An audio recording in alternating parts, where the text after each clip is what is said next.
All right, now for social media again, address the camera. Quarterback rankings. Oh, gosh. We need quarterback rankings for social so that we can go viral.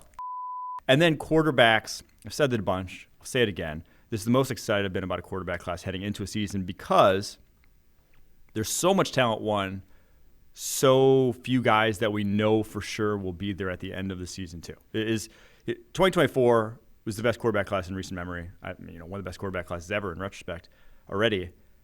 But we knew Drake May, we knew Caleb Williams. End of the day, they were going to be there. You knew Michael Penix, Bo Nix had played a ton of football. And then obviously Jaden Daniels, one of your late risers. J.J. McCarthy, kind of like a late riser sort of guy. This class has none of those Caleb Williams or Drake Mays. There's no one who it's like, yes, he will definitely be there. I mean, Arch Manning's the closest to that. And he hasn't even played. But he's 108 dropbacks in his career. So it could go any which way. And then with the new NIL landscape, a lot of these guys that we're hyping up right now, they could even just be coming back to school, a year from now. So it's definitely a quarterback class that I'm going to be tracking and watching week in and week out, because there's probably 7 guys right now that could go number 1 overall. It's the deepest. Yes. Potentially, right? It truly could. And this happens every year where there's a whole list of guys, like if he improves this, if he improves this, if this guy makes a run, there's several that could go in the first round a year after we just had 2. Yeah, but I think even the crazy thing is it's not just first round. It's they could go number 1. Shedeur Sanders, I just never saw going number 1 overall. He was not that physically gifted to do so. He had big issues to his game. You have guys like Drew Allar, who it's man, if Allar keeps progressing, the Penn State quarterback, his tools are such that you'll kind of forgive some stuff. He's rough around the edges still. He could go number 1 overall. LaNorris Sellers, similarly for South Carolina. He's just so physically gifted that, if he shows any signs of improvement, that he could go number 1 overall. Fernando Mendoza, the Indiana transfer, big arm, big size, he'd go number 1 overall. Nussmeier, Arch Manning, I'll throw even John Mateer in that mix, the Oklahoma transfer, who has probably the best arm talent in the country. There's just so many guys where it's man, if you see progression, if you see things cleaned up, they are legitimately number 1 overall type of picks. The Arch Manning thing is fascinating because we're going to spend the next 8-9 months talking about how he's a number 1 overall pick, only to see him go back to college and stay there. Do you think there's any chance for a start that he comes out? I don't. Now, if he wins the Heisman, wins a national title, it's what more does he have to prove? He probably would make more in NIL money in college than he would, rookie year of the draft. But then also rookie year in the NFL, you also get sponsorships, things of that nature that kind of, it's not really a financial decision either way, in my opinion. It's kind of a wash. But it's if he has nothing more to prove truly, then maybe he goes out. But if they don't win the Natty, if he doesn't win the Heisman, I feel pretty confident saying he'll come back to school. You think the Saints drafting number 1 overall affects that? Because that's the one team I could see maybe being a factor. In that he would want to go out? Yeah. Want to go play for New Orleans, wasn't there, though, Grandpappy's footsteps. Yeah, but didn't Archie, didn't he tell Eli, wasn't he a big factor in the decision for Eli not to go to the Chargers? Oh, yeah. Yeah. Because he was I played for an organization that – right. And now the Saints have obviously improved since then. But it's his organization. They just didn't want to go near – They just thought the Chargers were a deadbeat organization. Okay. He didn't want to have Eli go anywhere near them. The Saints may also be a deadbeat organization, but at least it's his deadbeat organization. I need to clarify to the fans and listeners out here today. It is all draft today. We're back on Wednesdays. It's all draft today. Tomorrow we'll touch on a lot of the cuts and the roster stuff.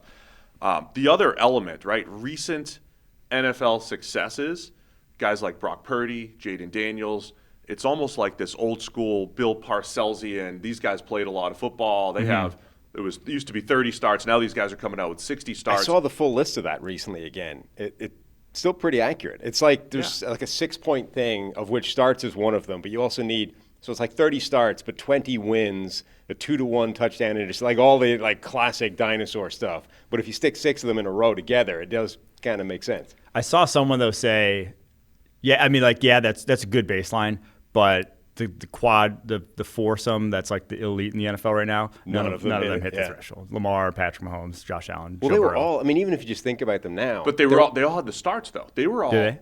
I don't think Burrow did. Burrow's 2 years. So Burrow's the one. But he was a senior. Burrow's the one exception, but he had 2 full years as a starter. Mahomes had 3. I think. Allen had, they all had at least two. Two. Right. They all had at least two. The recent world. But that probably doesn't get you to 30, does it? Might not get you to 30. Maybe with the playoff now. But the recent world has been. Yes. But almost all those guys. More experience. When you think about it, all the top 4 guys, Mahomes, Allen, Burrow, and Lamar Jackson, they're all an exception in some way, shape, or form. Like they're all shooting for the lower, like the potential. Mahomes obviously was this wild maverick, like who knows if he can work within the structure. Yeah. Josh Allen was the bag of tools. Lamar Jackson was the actually probably better than everyone always thought quarterback to begin with, and we just and tools too. Yeah, and then Joe Burrow was the 1 year sort of breakout guy, but all of them. But it was like the greatest college football season. Yeah, ever. yeah. But all of them are like some form of sort of unlikely to hit on thing, and all of them have turned out to be the best 4. Yeah, anytime you're searching for elite, you're never going to have. They're outliers. You know, you're outliers by definition. Yes, by definition. There's no data that you could just apply to quarterbacks and be like those 4 that points to Mahomes, that points to Lamar, that points to Allen, that points to Burrow, that just perfectly does that. But I do think experience more than ever, just given how little teams are willing to develop at the NFL level. I think it's very important, just because you're seeing more defenses. Just how little chance you get. I mean, if you're, for example, Shedeur Sanders, right, and you're at best 3rd on the depth chart, you're getting no opportunity to actually show that you're better than that. So you need to have the wealth of starting experience under your belt so that if you do get a 5-minute opportunity to show something, theoretically you've already got the muscle memory and you can go out there and just show it. Yes. What have you seen from Arch Manning so far as a player? Why is everybody saying that he's like the best quarterback to come along in decades when we've seen 180 dropbacks? And half of them haven't been that good. Well, Sam, they were saying it when he had 0 dropbacks. I understand they were saying that. I understand that. So I definitely understand the starting point, the Manning family heir, and his high school tape is absurd, and he does look like, what if you gave Peyton Manning athleticism? Yeah. But off the back of what we've seen so far, why is the hype so strong? Well, it's one that's the tools. Its starting point is, like you said, it's like if you gave Peyton Manning or Eli, it's just like, I've likened it to you give them like a software update, and it's like now they have a quicker release. Now he has, now they can run. He can run. He runs probably like a low 4.6, and he can really fly. And he's also accurate. Like he didn't miss a lot of throws on tape, and he's just the timing, the quick decision making. Like it's got a look to it that you kind of know when you see. The Mississippi State game last year. Granted, Mississippi State, but he just buried him. And I like him more. I liked him more than Ewers last year, and I thought they were regretting it. They probably regret it now, going back to Ewers so quickly the way they did, even though he looked like he was probably banged up second half of the season, was because he can actually attack down the football field consistently. Ewers, his deep ball was always really shoddy at Texas. It was really up and down, hit and miss. His touch and whatnot was bad, in my opinion. Arch down the football field so far, and again, it's not a lot, but he takes the chances when they're there. He is very aggressive with the football already. So given that that's just his very first exposure, that usually your first games of college football are probably going to be your worst. You're only going to get better from that. I'm pretty encouraged. You're pretty encouraged by what you saw. It felt like last year they would have gone to him if it felt like they didn't want to bury Ewers' draft. That's why they went back to him. Yeah, it felt like, hey, he's been here 2 years. We can't just do that. It's like if we pull him now for the kid, and we basically publicly signify that we don't think he's good enough, he's done. Good thing they didn't tank his draft stock right. then. Who's to know? They easily could have blamed the oblique injury that he was playing through. Ewers, for all of his faults, was clearly playing hurt last year. And I thought early in the year he looked excellent. I was texting you. Yes. I'm like, he looks better. And he's incrementally improved every year until he had the injury, so we didn't really get to see that play out. Yeah, but he kept getting hurt. He did. The injuries are a thing, though. Yeah. Yes. Who else? So you have Arch Manning. Mm-hmm. Who else do you like in this class? I'm with you. I'm intrigued by 7 or 8 different quarterbacks. Hey guys, real quick, only 40% of our viewers are actually subscribed, so let's change that. Hit that subscribe button, and now let's get back to the action. I think the highest floor guy after him is Nussmeier.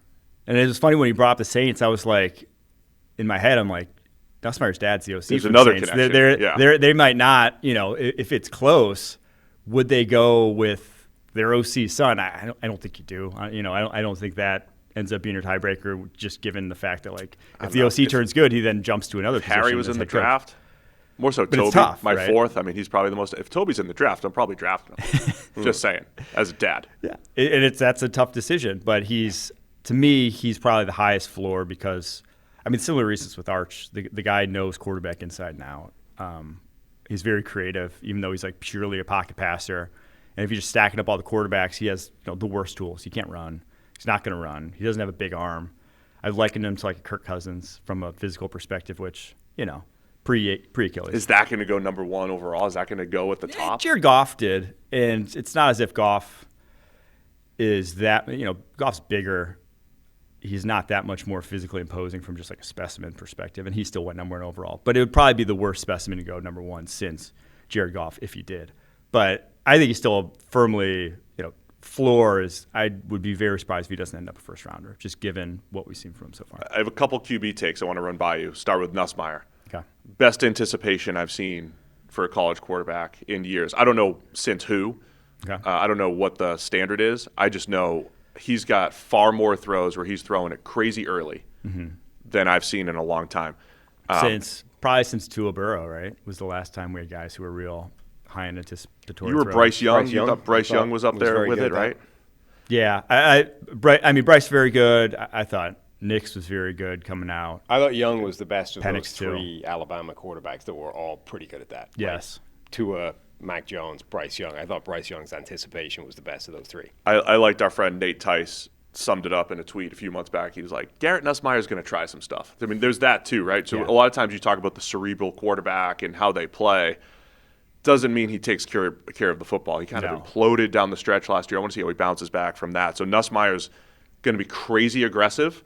Yes. With Gunslinger. average tools, but the high end from an anticipation standpoint is as good as I've seen. He's just got to cut back on some of the crazy stuff. And why I say Kirk Cousins, because if you watch Cousins early in his career, now he kind of turned a lot more conservative as he got older, but early in his career when he was with Washington, he used to be the same, similar, where he would try some stuff. He would throw some things that's just what the hell is Kirk Cousins doing? Until he realized my passer rating is going to take a hit. We can't have that. Can't have that for the contracts coming up. He definitely feels like he could have that sort of career. You texted me about John Mateer a couple weeks ago. Discuss. He has some of the best arm talent. So he's built like Caleb Williams, honestly. He's 6'1", 224, and a real rotational thrower like Williams, where it's just you get so much whip in that arm, and his ability to put zip on the football is from any position is as good as is the best in the draft class. It just is. He has real deal arm talent, and I watched him early on last season, and I was like, okay, he's obviously incredibly gifted, great runner. He went for over 1,000 yards last year on the ground. Some of that's just the offense. I don't think he's not as good as Sellers. He's not going to be, a true elite guy at the next level, but it's definitely going to be part of his game. But then it's just so up and down. His first year starter, sat behind Cam Ward, was just really inaccurate, some bad decisions. Then down the stretch, his last 3 games, it just felt like the what the hell was that throws were gone by that point. And so, I don't know. Transferring to Oklahoma, obviously much bigger stage, much better defenses, but there is a lot to work with. He is truly, he's going to get every chance to fail because, I think Zach Wilson went number 2 overall based off of kind of a similar sort of hope. Mateer is even more talented, in my opinion, than Zach Wilson. Better arm, better athlete, bigger. So we'll see. Are we back to a world now where this is the thing we're chasing? Tools almost to the exclusive, or almost exclusively, almost to the exclusion of everything else. No, so we just talked about Nussmeier. I said he's going to go first round. I'd be very surprised if he doesn't. And obviously, you still play the position well enough, you'll get drafted highly. But if you have high-end physical tools, it's going to afford you a lot of leeway. That's why Cam Ward, he has some sack issues, not a perfect prospect by any means, but you've seen improvement, and the guy has a freakishly talented arm. So I do think that it's always kind of been what you're chasing, because to be Josh Allen, got to look like Josh Allen, right? You don't play like Josh Allen if you have Garrett Nussmeier's arm. Unfortunately, you just don't. He's another player where, the range of outcomes in just one game for Mateer. Yeah. I like the way you described it, though. He did improve last year. Every time I thought I saw him trying to get – he didn't even try to get to second reads often early in the season. He would just drop. He would just drop and think, all right, where am I running? I wrote in my notes, it was like, what if you asked your slot receiver to play quarterback? That's what he feels like. He's shifty and he's quick, but then he just slings it low sidearm with some real good whippiness to his arm and everything. But that got better. He started to hit more second and third reads as the year went on. I can't wait to see him at Oklahoma. The college football world is buzzing. Like, he is because he's bringing his offensive coordinator from Washington State. They've got a whole new receiving core. The offensive line in Oklahoma was awful last year. They made a big investment there in the transfer portal. So there is some buzz around Oklahoma. Plus, Brent Venables needs it. He needs it this year. And our friend Jim Nagy, stepped in over there, and they brought in Mateer. And his ability to – he's so twitchy. Like, he has got some of the quickest feet in the pocket. Like, he'll be on one guy, and then he'll get to like a second guy within and the ball's out within – in just a way that – you watch Fernando Mendoza, who's not necessarily twitchy, and it's just night and day the speed that the guy can operate with in the pocket. Well, LaNorris Sellers, how about? A lot of rumors about him going number one, and so what I love about this class, every one of these prospects has this unique skill set, a completely different skill set. We just described Mateer and Nussmeier, completely different. There's a couple more guys that are completely different. But Sellers is in a world of his own, I think, as far as the way he runs, his size and his power, in that Cam Newton, Anthony Richardson, Josh Allen body type. But he needs a little bit more improvement as a passer. Oh, for sure. He just feels like the guy that – and he was – he only just turned 20 this summer. So he was very young last year, very first year as a starter. And you saw improvement, but like – the speed that he operates with, the accuracy. And the one thing I worry about with him is he has very much like a power over the top, uses his size sort of motion that those guys improving accuracy, I worry a little bit about. How much can you really improve? But man, as a specimen, he is, and he played soccer in high school, and you see it because he's so laterally agile. He gets in the open field and can make guys miss at 240 pounds. And just guys melt. He's so strong. Guys melt off him in the pocket. One of the best at breaking tackles you'll see at the collegiate level. And again, it's only 19, so it's probably going to get considerably better. If we were doing this right, we would just say, you got 2 years in school, man. Yeah, I think not even try to come out this year. 2 years and then potentially 100%. A special prospect in 2 years. Or even like take your time. Or 3. Because you're not going to get the chance. Like we just saw with Anthony Richardson, we saw Trey Lance. Unfortunately, that's kind of where he's at in his development. Maybe he takes a big step forward. I hope he does. He's by all accounts, awesome guy, hard worker, leader of that team. South Carolina puts a ton on his plate, and he delivers. So I'm looking forward to just what he does this year. But from what I saw last year, it is going to take a lot at some point, though. I think he will go top 10 when it's all said and done. It's just I hope it's not before he's ready to. I mean, the incentive for those guys really should be disappearing now. Like, realistically, there should not be more Anthony Richardsons anymore.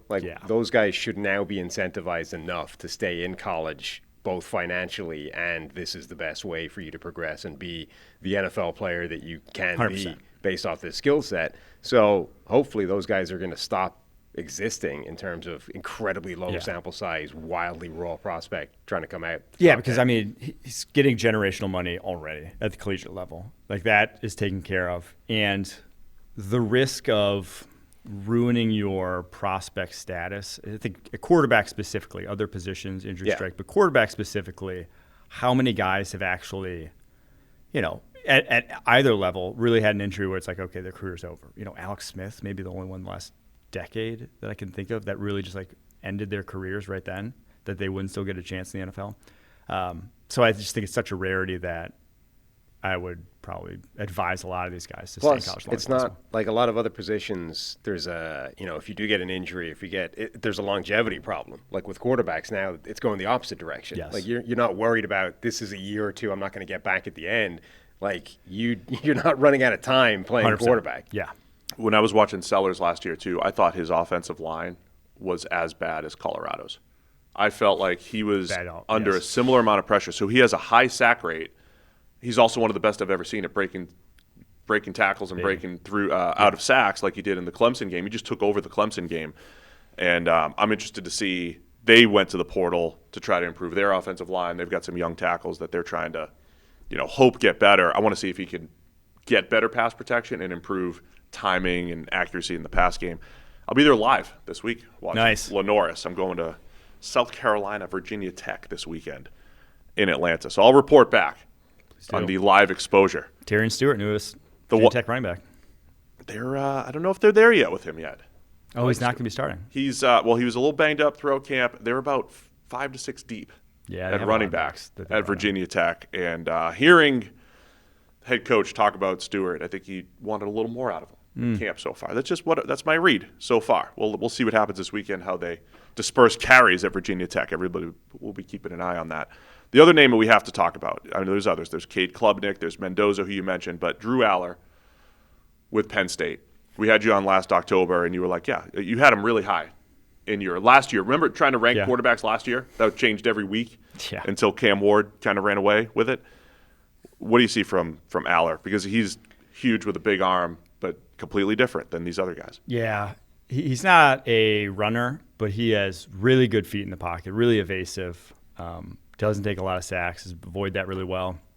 And, I think a lot of people, the Notre Dame pick sticks in their head, mine as well, because I was there and it was awesome. But he's not really a bad decision maker. Like, he doesn't put the ball in harm's way. He almost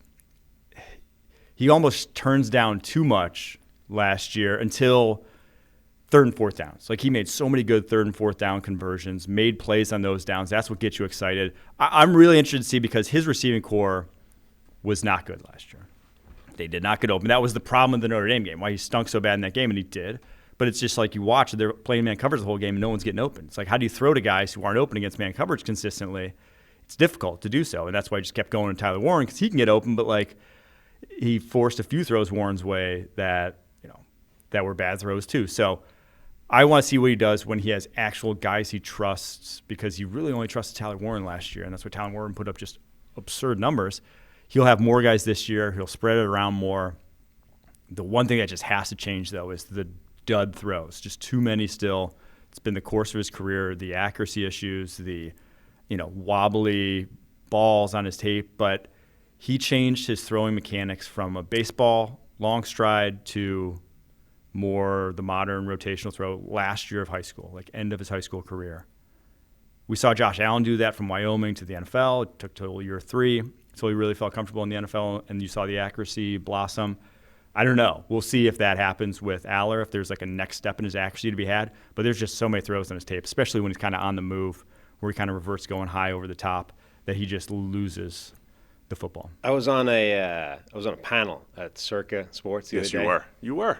With nice. You guys were in Vegas expert just panel. yesterday? Yeah, an expert panel. We took the red eye home a couple days ago. Oh, with, amongst other people, Drew Disney, the whale capper guy from Twitter.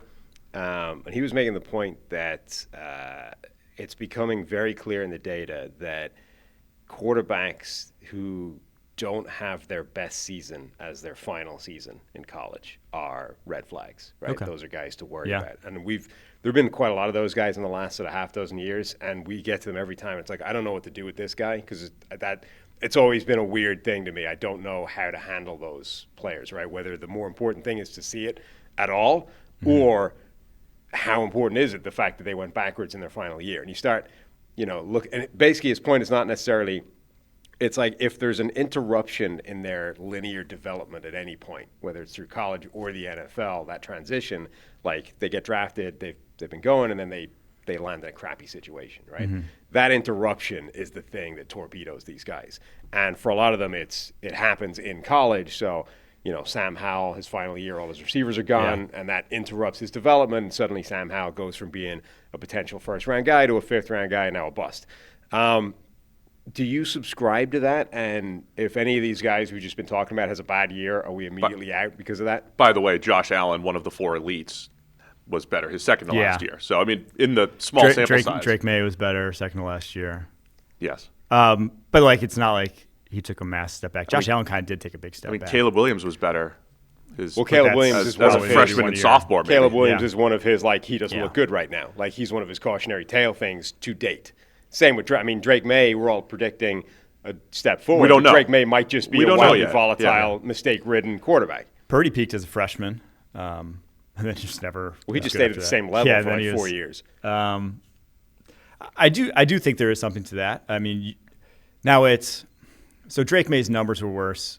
If you watched his tape, I thought I didn't see a worse quarterback though. I didn't see him look I thought worse. His performance was fine. Yeah, he did lose Josh Downs. He did lose help. But so I agree with that it's if a quarterback's you watch their tape and you watch their performance and it got worse. They are worse. Then yes, I am. Yeah. Then I do agree with that because then it's like a confidence thing too, because just from you yourself, if you are getting better steadily over time, you're also gaining confidence steadily over time.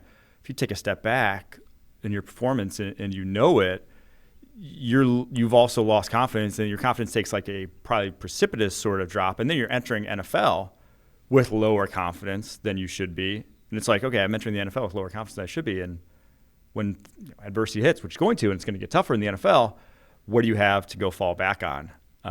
So yeah, I do subscribe to that. I think it's a valuable insight. Just lastly, before we get into other things, I have to ask you, I may be becoming an SMU fan. We'll get to this shortly. But my guy, Kevin Jennings. Should I be excited about Kevin Jennings? As a college quarterback, for sure. The NFL, he reminds me of, you'll love this one, Steve, Everett Golson, Notre Dame. Boy. Yeah. Former Florida quarterback, too, or Florida State. Florida State. Yeah, that's Notre Dame and Florida State. Yeah. That's not a good name to call.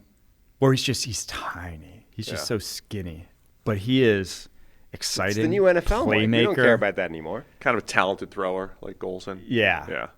And he's not really – he's very – how do I say this nicely? He doesn't need – the way Bryce Young doesn't need to be technically sound. He plays a similar manner where it's he doesn't need his feet under him. He doesn't need to be, consistent drop back depth, so that sort of thing. He's just kind of always in basketball mode where it's just free flowing. It's a very free flowing style of playing the quarterback position that works in college. As Bryce Young's seen, it's tough to do that in the NFL. You better have tools. You better be elite at it to do it in the NFL. It's going to be fun. Fun for your college team. Until the draft, yeah. With the pony. All right, now for social media again, address the camera. Quarterback rankings. Oh, we need quarterback rankings for social so that we can go viral. There's no caveating either. It's just the names and the just rankings. the names. Okay, so no explanation. You can add a little context. It might be better for the delivery. Well, I'm just saying no one's going to listen to the context. Nobody's going to play regardless because of the list. And we'll put a false caption on that, right. like Renner hates Sellers or whatever. Go. All right, so Arch Manning 1, Garrett Nussmeier 2, John Mateer 3, Cade Klubnik 4, Drew Allar 5, Fernando Mendoza 6. I got to keep going. LaNorris Sellers 7. 7? Josh Hoover 8. Josh Hoover. There we go. Sam Levitt 9. Nico Iamalieva 10. And I said in the write-up, I wasn't going to give any. But LaNorris Sellers, I didn't even want to rank. I didn't even want to rank at this point. It's not even worth ranking at this point. Put him in the 27 draft. It's him and Lagway going for the number 1 pick next year. And we'll say the same thing about Lagway. Julian Sayin, apparently. Thanks for watching all the way to the end of our video. Check the Mic is live every Monday, Wednesday, and Thursday, so be sure to hit this subscribe button so you don't miss a thing. The all-knowing algorithm is convinced that you'll like these videos as well, and frankly, who are we to argue?